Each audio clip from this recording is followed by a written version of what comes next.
श्रीमद् भगवद गीता में पहले अध्याय का 5वां श्लोक, अस्माकं तु विशिष्टा ये तन्नि बोध द्विजोतम नायका मम सैन्यस्य संज्ञार्थ तान ब्रवीमि ते। कहते हैं कि हे द्विजोतम, हमारे पक्ष में भी जो मुख्य हैं उन पर भी आप ध्यान दीजिए। आपको याद दिलाने के लिए मेरी सेना के जो नायक हैं उनको मैं कहता हूँ। दुर्योधन गुरु द्रोणाचार्य से ये सभी बातें कहता है कि दुर्योधन द्रोणाचार्य से क्या कहता है कि हे द्विज श्रेष्ठ, जैसे पांडवों की सेना में श्रेष्ठ महारथी हैं, ऐसे ही हमारी सेना में भी उनसे कम विशेषता वाले महारथी नहीं हैं। उनकी सेना में जो महारथियों की अपेक्षा जो सीमा है, गणना है, वो जो ज्यादा ही विशेषता रखने वाले हैं, उनको भी आप ठीक प्रकार से समझ लीजिए।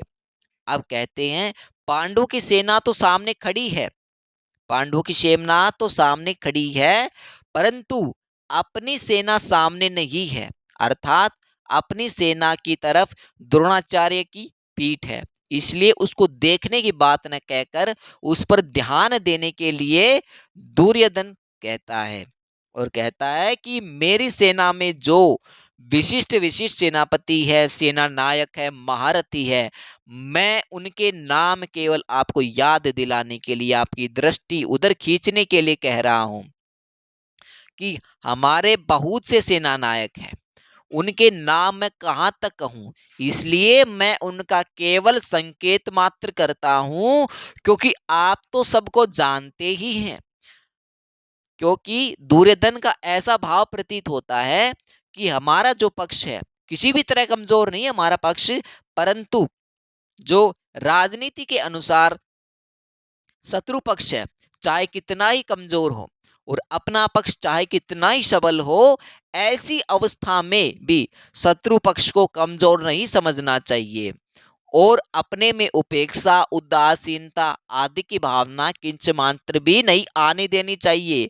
इसलिए सावधानी के लिए मैंने उनकी सेना की बात कही और अब अपनी सेना की बात कहता हूं। यहाँ पर दुर्योधन ने एक बहुत ही अच्छी बात कही कि हम अगर हमारी सेना अगर ज्यादा है ना और इनकी सेना अगर कम है, तो भी हमें इनकी सेना को कमजोर नहीं समझना चाहिए, या ये नहीं समझना चाहिए कि हमारी सेना तो ज्यादा है तो हमारी सेना बलवान है। ये हमें कभी नहीं समझना चाहिए। हमें अपने लक्ष्य पर पूर्ण निर्धारित होना चाहिए कि हमारा लक्ष्य पूर्ण सार्थक रहे, इसलिए यहाँ पर कहे गए हैं। और ये जो बातें हैं, ये जो भाव है, पहला भाव जो दुर्योधन का ये जो भाव है, ये भाव हर छात्र के मन में अवश्य होना चाहिए कि एक, जैसे हम उदाहरण ले, एक है होशियार लड़का और एक है थोड़ा कमजोर लड़का, तो उसको ये नहीं समझना चाहिए कि होशियार है ये तो कर लेगा, ये तो कर लेगा, लेकिन हम नहीं कर पाएंगे। हमें अपने आप पर पूर्ण विश्वास होना चाहिए और फिर हम उस लक्ष्य को पार कर सकते हैं। दूसरा भाव ये है कि पांडवों की सेना को देखकर दुर्योधन पर बड़ा ही प्रभाव पड़ा, उसके मन में कुछ भय भी हुआ, कारण कि संख्या में कम होते हुए भी पांडव सेना के पक्ष में बहुत से धर्मात्मा पुरुष थे जो स्वयं भगवान थे। जिस पक्ष में धर्म और भगवान रहते हैं उसका सब पर बड़ा प्रभाव पड़ता है। पापी से पापी और दुष्ट से दुष्ट व्यक्ति भी उसका प्रभाव पड़ता है। इतना ही नहीं, पशु पक्षी वृक्ष लता आदि पर भी उसका प्रभाव पड़ता है।